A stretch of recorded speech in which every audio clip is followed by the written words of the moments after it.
saya juga ada pegang satu buku ini buku yang khusus untuk anak-anak sekolah atau Jadi kami memperoleh 12 medali emas. 12 medali emas di bidang IPS, IPA dan juga matematika. Maka di sini ada 2 poin penting, itu adalah ilmu, iman dan berprestasi. Tapi yang utama itu adalah ilmu dan iman. Nanti apa yang kita perjuangkan sekarang ini akan menentukan kita di waktu yang akan datang.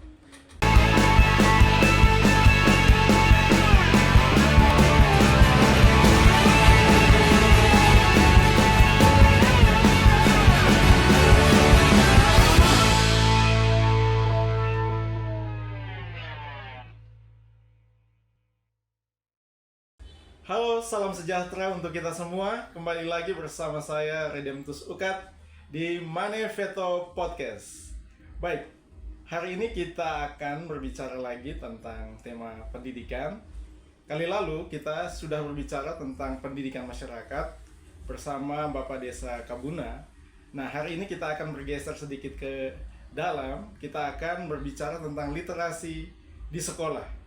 Nah, hari ini sudah hadir bersama dengan saya seorang imam Katolik. Dia juga seorang pegiat literasi dan saat ini sedang menjabat sebagai Kepala SMPK Don Bosco Atambua. Nah, pasti teman-teman sudah tahu siapa yang kita undang hari ini. Mari kita sambut saja Romo Christianus Falo. Halo Romo, apa kabar? Kabar baik. Oke. Selamat siang. Siang Romo. Bagaimana? Ada kesibukan apa hari ini, Romo? Ya, kita belakang ini kita ada kesibukan dengan berbagai kegiatan menjelang 17 Agustus. Iya, Romo. Kemarin kita mendampingi siswa untuk ada event, ada tarian kreasi, musikalisasi puisi, tarian TB tradisional, tarian tradisional, dan juga di pameran ekonomi kreatif Keuskupan Atambua kita juga ada isi lomba tarian kreasi. Jadi cukup sibuk dengan kegiatan-kegiatan. Selain itu juga kami di sekolah kita lagi pembelajaran, tetapi juga ada satu hal yang kami harus buat, itu adalah pengisian PMM, kurikulum merdeka. Jadi para guru itu disibukkan dengan aplikasi PMM ini. Oke, luar biasa Romo, sekalipun sibuk, hari ini kami datang dan Romo bisa menerima kami dengan antusias, dengan luar biasa. Terima kasih banyak Romo. Kami sangat senang Romo bisa terima kami di sekolah di SMPK Don Bosco Atambua menjadi tamu di Maneveto Podcast. Baik Romo, mungkin sebelum kita berbicara lebih jauh, mungkin banyak teman-teman pemirsa di rumah belum mengenal Romo.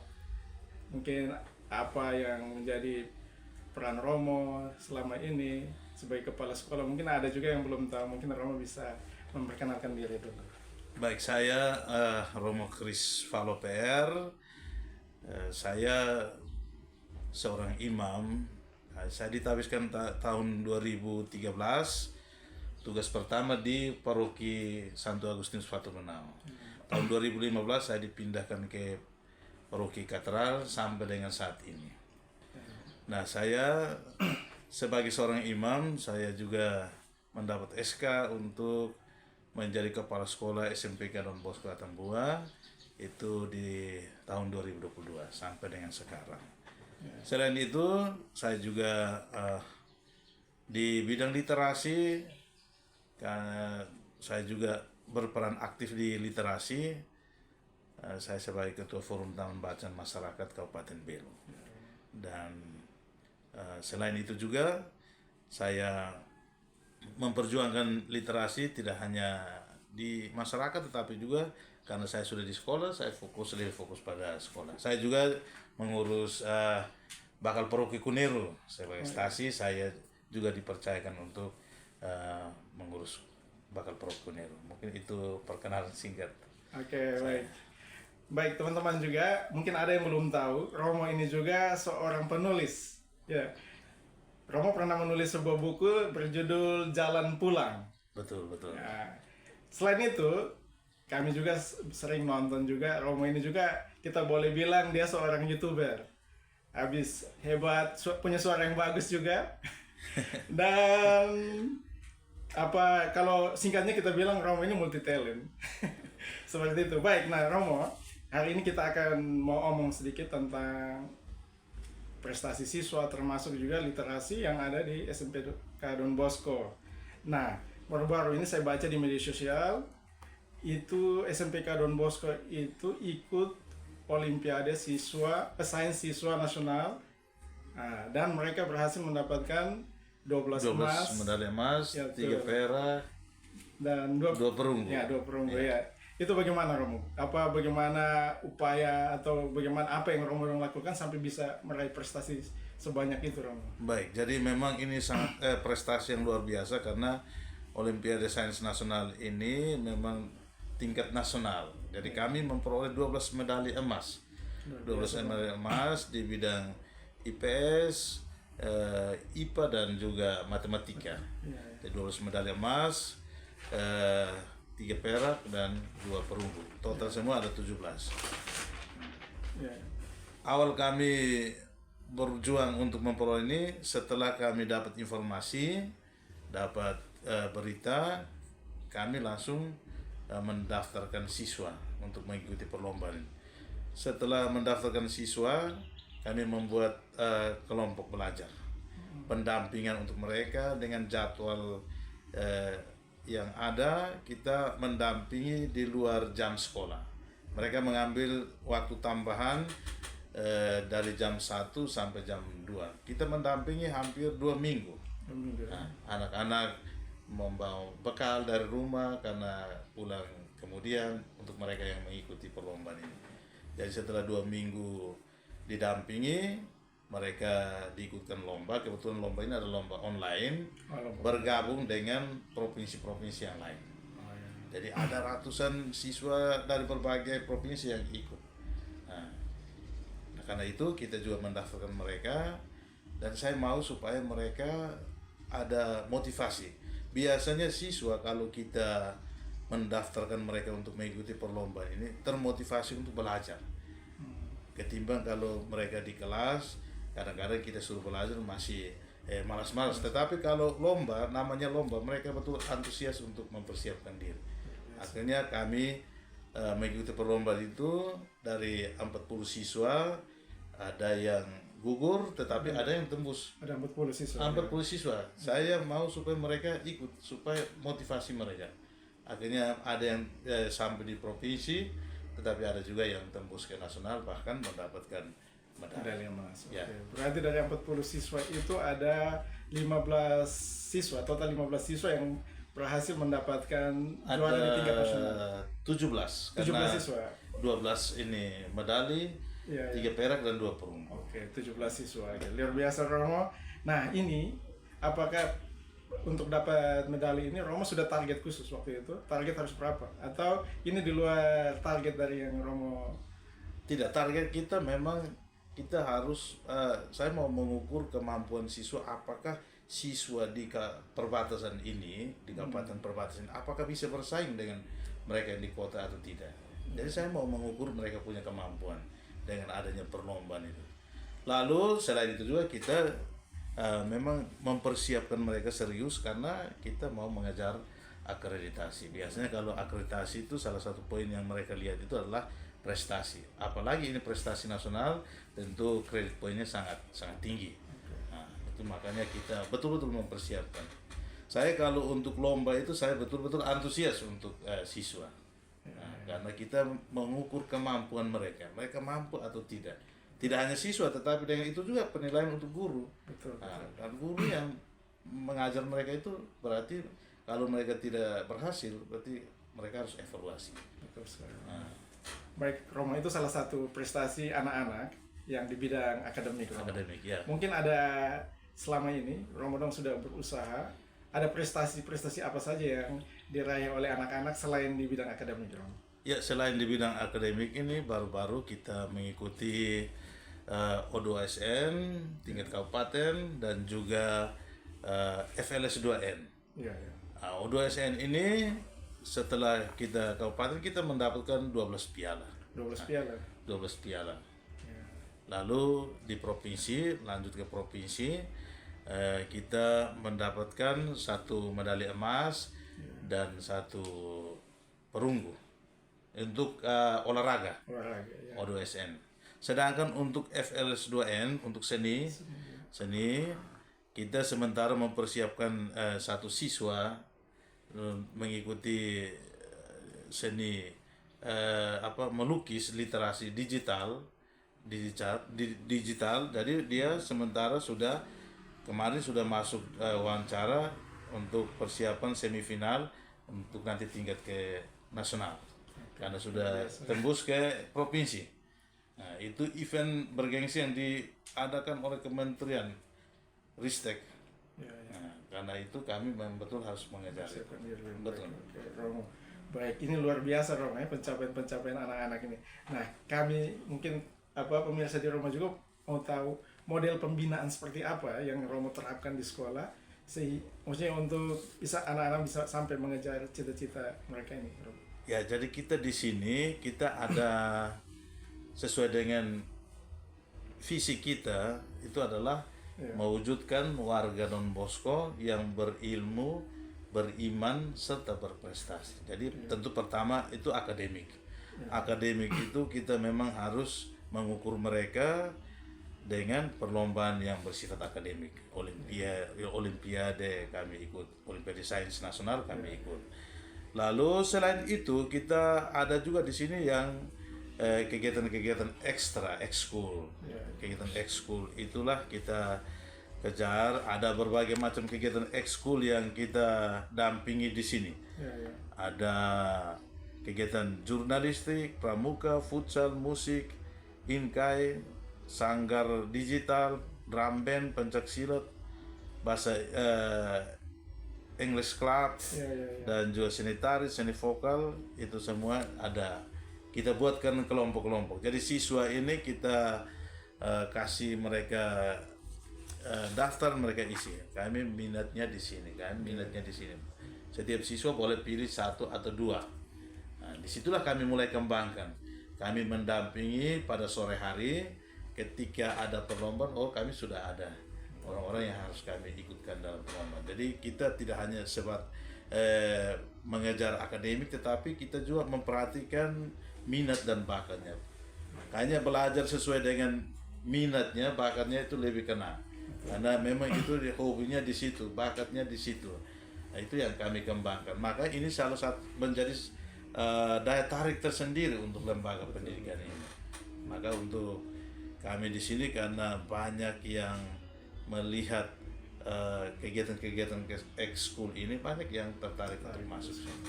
Baik Romo, lalu itu kan modelnya.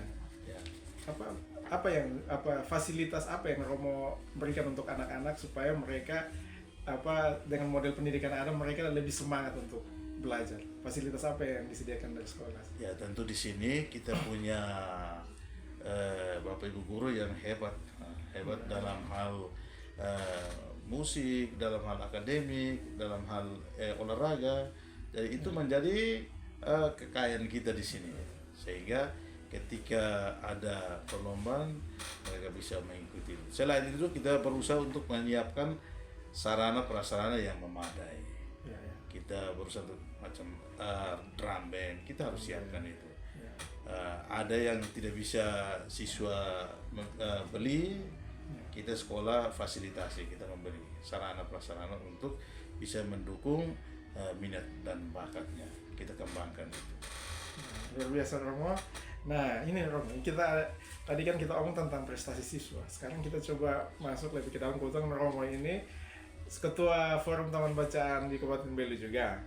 Nah, berdasarkan hasil asesmen nasional tahun 2023 itu menunjukkan capaian belajar literasi dan numerasi di Kabupaten Belu itu belum mencapai 50% Romo.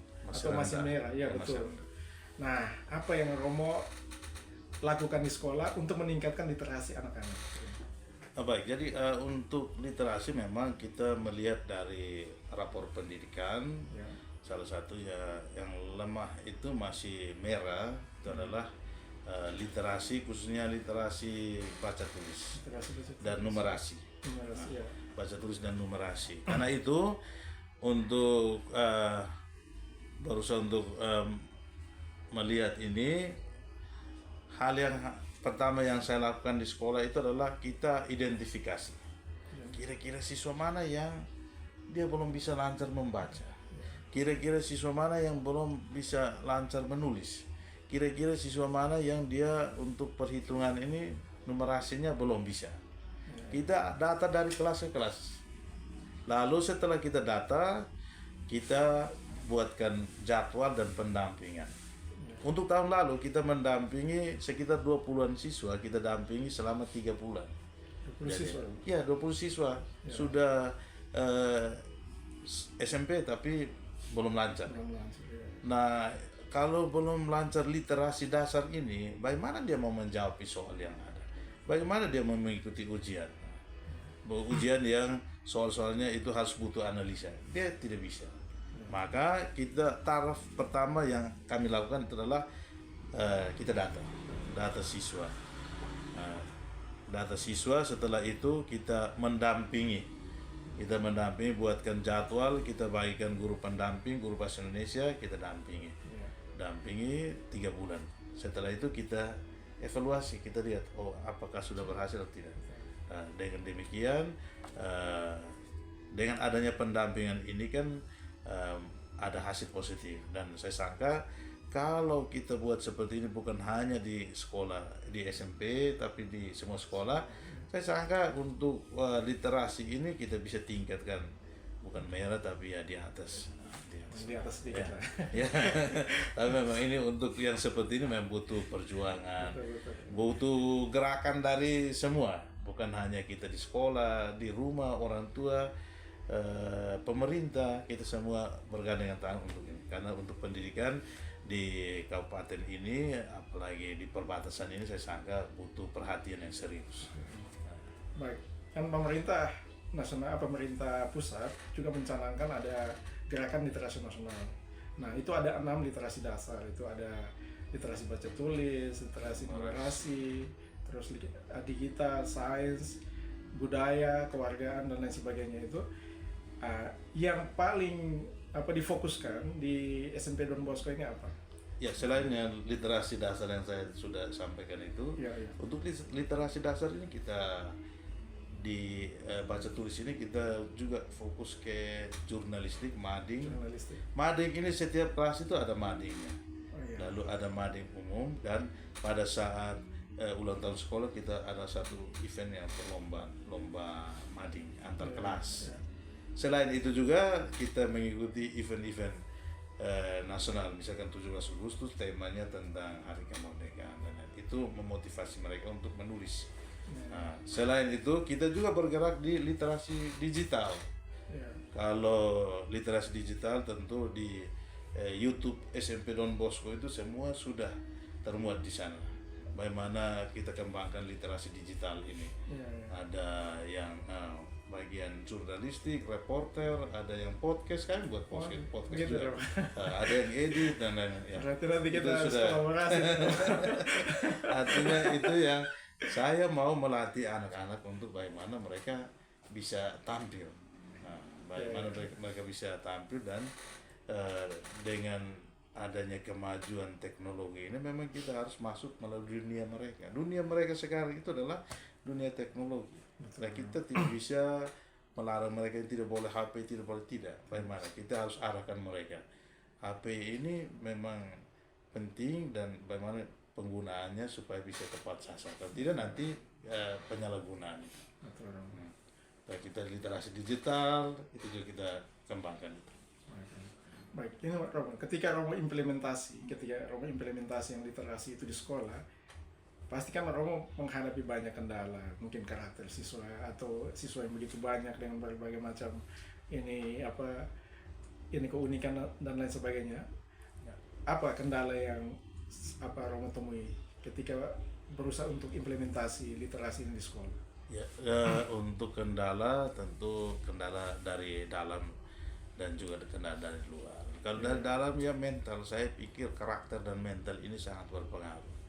Ada yang kita dampingi, contoh tentang literasi digital, bagaimana kita mendamping untuk menjadi seorang editor atau bagaimana mereka dengan adanya HP itu mereka bisa membuat film pendek. Kami sudah pernah buat film pendek juga.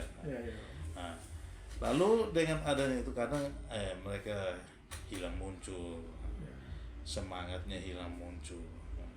Kita sudah dampingi, tapi seketika kita suruh dia berusaha sendiri, dia mulai hilang. Selain itu dari mental ini, karakter ini, kita juga sarana prasarana yang ada belum memadai. Nah, karena itu untuk perhatian dari kita sekolah, kita berusaha untuk membenahi dan melengkapi sarana prasarana yang ada. Selain itu juga mungkin SDM para pendamping terbatas. Nah karena itu yang ada di pikiran saya itu bagaimana kita berkolaborasi. Kita punya siswa, tentu punya potensi yang bagus, tetapi kalau kita hanya di sekolah saja, Bapak Ibu guru tentu belum paham, belum memadai. Kita juga butuh kolaborasi dengan pihak lain yang bisa membantu kita. Intinya bahwa supaya siswanya bisa berkembang. Betul sekali, Romo. Ya. Baik, itu tadi Romo yang berkaitan dengan kendala. Terus Romo bilang kalau untuk mengatasi itu berarti harus kolaborasi dengan berbagai pihak. Nah, selama ini apa Romo sudah pernah kerjasama dengan mana saja atau dukungan apa yang Romo perlukan ini dari pihak lain untuk pengembangan siswa di sekolah? Untuk bekerja sama dengan pihak luar, pihak lain itu saya sudah pernah bekerja sama dengan komunitas itu Yaspensi, Pak Robi Faik mereka. Mereka buatkan perhatian jurnalistik di sini. Kita buatkan perhatian jurnalistik di sini. Selain itu juga kita kolaborasi dengan pihak lain seperti Unhan. Unhan itu mereka mahasiswa Unhan, mereka mendampingi di sini setiap kali penerimaan peserta didik baru untuk PBB, baris berbaris, bela negara, mereka dilibatkan untuk itu, kolaborasi dengan mereka. Selain itu juga kita dengan gereja dan juga pemerintah setempat. Contoh kemarin waktu 17 Agustus kami juga terlibat dalam pembuatan itu yang lomba ini pada saat Natal itu. Pohon Natal. Kita juga terlibat juga. Nah, itu kita bagaimana kita kolaborasi dengan pihak lain yang sejalan untuk mengembangkan potensi atau minat bakat yang ada di sini. Luar biasa. Baik, ini Romo, saya sedikit mengikuti juga Romo punya perjalanan ketika menjadi kepala sekolah. Itu ada hal-hal baru yang saya lihat ada di SMPK Don Bosco. Yang pertama, sejak Romo jadi kepala sekolah itu sekarang ada patung. Ya betul, patungnya Yohanes Bosco. Yohanes Don Bosco ya. Lalu yang berikutnya itu juga ini pernah ada futsal antar SD yang dilaksanakan di sekolah. Dan terakhir yang baru-baru ini Kadet Unhan itu terlibat aktif dalam masa pengenalan lingkungan sekolah. Ya, MPLS. Nah, apa tujuan Romo dengan ini semua? Jadi untuk patung itu menjadi pelindung kami. Yohanes Bosco, maka kita buatkan patung yang menjadi pelindung untuk semua di lembaga ini. Itu diberkati oleh Bapak Uskup, diresmikan oleh Bapak Bupati dan juga dengan dan Satgas 742, karena mereka yang membantu kami selama 1 bulan di sini, mereka yang mengerjakan ini, mengerjakan semua. Selain itu juga kita buka event olahraga antar SD. Ini menarik karena sudah tahun kedua kita membuka ini. Setahun kedua ya? Sudah tahun kedua. Tahun lalu dan ini tahun kita sudah kita melibatkan sekolah-sekolah SD yang ada di Kabupaten Belu ini. Ada yang jauh maupun yang dekat kita libatkan. Untuk kelas 5-6 pada saat setelah ujian akhir sekolah kita buatkan event ini. Tujuannya itu adalah supaya kita memperkenalkan lingkungan sekolah, bahwa ini bisa menjadi tempat yang nyaman. Ini bisa menjadi tempat di mana kita bisa mengembangkan bakat. Dan karena itu banyak anak-anak yang masuk sini itu adalah pemain bola. Mereka banyak yang masuk di sini. Luar biasa, Rom. Ya, karena itu kami punya peserta didik ini meningkat dari tahun ke tahun karena mereka melihat satu hal positif di sini. Nah, ada ya kita kembangkan musik, kita kembangkan olahraga, semuanya itu untuk mengembangkan dalam hal kegiatan-kegiatan minat bakat, kegiatan ekskul kita kembangkan di sini. Nah, selain itu juga kita kolaborasi dengan Unhan. Unhan ini mendampingi siswa untuk baris berbaris dan juga bela negara. Kalau untuk guru ya mungkin mereka bosan, tapi kalau mereka sudah lihat yang berbeda dengan pakaian penampilan seragam seperti itu, mereka lebih perhatian, lebih semangat. Maka kalau kita lihat antusiasme siswa itu betul-betul semangat untuk menanggapi ini. Karena sudah mereka ada hal positif ini, maka kita sudah tahun ketiga. Tahun ketiga setiap tahun Unhan selalu mendampingi. Ya. Oke, luar biasa, Rom. Ya. Nah, ini Romo, ada yang unik. Baru-baru saya dapat lihat di Rom postingan. Itu ada siswa yang dari Papua. Nah, ini bagaimana, Rom? Betul. Ada siswa kita di sini sudah ada 3 orang. 3 orang. Ya. Yang satunya sudah kelas 9. Dan yang terakhir kemarin siswa baru ada 2 orang. Betul-betul dari Papua. Dari Papua diantar oleh orang tuanya, mereka datang ke sini. Orang tuanya mengurus asrama, mereka tinggal di asrama Sekolah Pio dan sekolahnya di Don Bosco. Setelah mengurus asrama selesai, mereka urus sekolah, administrasi dan perlengkapan yang lain. Setelah selesai, orang tuanya pulang dan mereka sekarang sudah mulai terhitung resmi menjadi siswa SMP Don Bosco. Memang sangat luar biasa. Saya melihat mereka ini, saya terharu. Orang itu jauh-jauh dari sana datang sekolah di sini hanya untuk menuntut ilmu. Ini kan sebenarnya satu pertanyaan refleksi untuk kita. Lalu bagaimana kita di sini? Pendidikan itu mahal. Sesuatu yang mahal itu memang biasanya itu berharga. Sesuatu yang mahal itu berharga. Pendidikan itu mahal, karena itu mereka cari yang berharga itu. Jadi mereka datang ke sini. Mungkin mereka dapat informasi, promosikan. Kita kan ada di Facebook Don Bosco, YouTube SMP Don Bosco, karena itu mungkin ada informasi ke sana. Tiba-tiba mereka sudah datang, ya kita terima.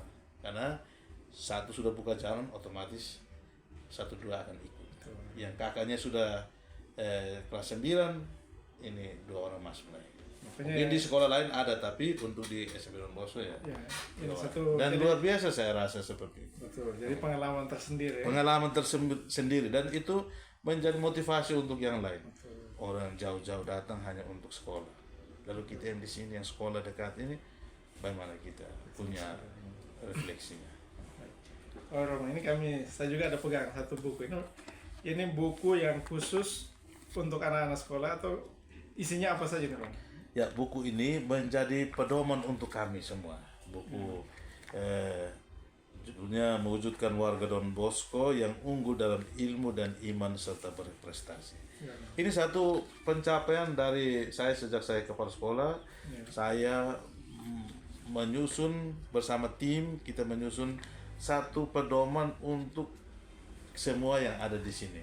Itu ada dari segi akademik, segi kegiatan ekskul, dan juga aturan-aturan apa yang harus boleh dibuat di sini dan apa yang tidak boleh dibuat di sini. Ada larangan, ada sanksi, semua ada di sini. Jadi kita ketika kita mengurus masalah, contohnya siswa bolos, nanti orang tuanya datang, kita buat surat panggilan, orang tua datang, kita buka buku. Oh, ini bolos di sini, sanksinya adalah membuat surat pernyataan, kalau 3 kali berarti kita skors. Ini menjadi pedoman untuk kami. Maka setiap siswa yang masuk ini ke sini wajib memiliki buku ini. Nah, ini buku ini sudah ditandatangani oleh komite, yayasan, dan juga saya sebagai kepala sekolah. Oke, luar biasa, Romo. Ini satu pencapaian luar biasa menurut saya. Ini juga jadi pedoman untuk kedisiplinan siswa. Semua untuk kedisiplinan akademik semua ada di sini. Oke, luar biasa. Ada di sini. Baik, di sini ada visinya mewujudkan warga Don Bosco yang unggul dalam ilmu, iman, iman serta berprestasi. Ya. Nah, ini pertanyaan terakhir, Romo. Ini dengan visi yang ada, apa mimpi besar Romo? Ya, saya SMP Don Bosco. punya mimpi seperti orang bersepeda itu, Redem. Seperti orang bersepeda itu, kalau dia tidak seimbang, dia jatuh. Orang yang bersepeda kalau tidak seimbang, dia jatuh. Maka di sini ada 2 poin penting, itu adalah ilmu, iman, dan berprestasi. Tapi yang utama itu adalah ilmu dan iman. Dia tidak bisa hanya belajar saja, dia tidak bisa hanya kejar ilmu, tetapi dia harus seimbangkan dengan iman. Otaknya harus ini, tapi juga hatinya harus kuat. Jadi ada keseimbangan. Itu yang kita kejar di sini. Maka 2 poin ini yang mewarnai semua kegiatan di sini. Kita ada misa setiap hari Sabtu pagi, kita misa. Lalu ada ini jalan salib, kita jalan salib, rosario, kita rosario, ada rekoleksi, retret. Itu dimaksudkan untuk pembentukan mental karakter. Oke, ilmu ini dia bisa belajar di buku, di kelas, tetapi untuk karakter ini mahal. Kita betul-betul harus menanamkan mulai dari sekarang ini. Maka itu mimpi saya itu ketika siswa tamat dari sini, dia tidak hanya pintar, tetapi dia juga beriman. Semakin beriman, kuat dalam iman, kuat juga dalam ilmu. Berprestasi tapi kuat juga dalam iman, supaya dia jalan itu seimbang. Seimbang. Itu yang kita Luar biasa kejar Romo. di sini. Kayak dalam sekali ya. Baik, ini sebelum ini Romo, kita sekarang sudah ada di penghujung kita punya podcast hari ini. Tapi mungkin ada pesan khusus yang mau Romo sampaikan ke teman-teman yang sementara menonton, anak-anak SMP Don Bosco yang sementara juga nonton, dan juga ada anak-anak lain yang sedang menyaksikan podcast kita kali ini. Ada Romo mau kasih pesan apa untuk Baik, untuk kita semua, saya selalu katakan untuk saya punya anak-anak, mari kita terus berjuang, karena memang perjuangan kita belum selesai. Kita hanya berhenti berjuang ketika kita masuk ke liang kubur. Tapi selama kita masih hidup, kita masih bergerak, kita harus terus berjuang. Berjuang ini jangan melihat untung rugi ini, tapi kita harus berjuang sekarang ini, karena nanti apa yang kita perjuangkan sekarang ini akan menentukan kita di waktu yang akan datang. Kita tahu Insinyur Soekarno pernah mengatakan bahwa gantungkanlah cita-citamu setinggi langit, supaya kalau dia jatuh di antara bintang-bintang. Itu memang luar biasa, itu tertanam betul. Jadi kita harus berjuang, gantungkan cita-cita betul setinggi langit. Kalau tahu dia jatuh atau dia meleset, dia akan jatuh di antara bintang. Menarik, itu yang menjadi dasar pijakan saya di sini, dan tentu yang saya tekankan di sini juga adalah iman. Jangan lupa perjuangan itu harus dibarengi dengan iman, karena iman itu akan menguatkan kita. Kalau kita doa itu bukan supaya kita luput dari masalah, tapi kalau kita doa supaya kita kuat ketika ada masalah. Baik, luar biasa Romo. Jadi itu Menarik sekali Romo. Baik, ini teman-teman semua, diskusi hari ini memang sangat menarik bersama dengan Romo Kris. Tetapi waktu juga membatasi kita untuk bisa berdiskusi, berbincang-bincang dengan Romo. Tapi kami berharap suatu saat kami datang lagi, mungkin kita bisa diskusi lagi dengan Romo, dan kita bisa bicara tentang banyak hal lain di SMPK Don Bosco ini. Baik, teman-teman, terima kasih Romo Kris sudah meluangkan waktu bersama-sama dengan kami. terima kasih untuk tim Manifesto Podcast. Ya. Terima kasih. Saya harap untuk tidak hanya kali ini, bisa lain kali dengan siswa juga. Oke, siap. Nah, pemirsa di rumah, demikian diskusi kami dengan Romo Christianus Valo, seorang imam, seorang pegiat literasi, dan kepala sekolah SMPK Don Bosco Atambua. Nah, kita akan ketemu lagi di Manifesto Podcast di episode selanjutnya. Salam.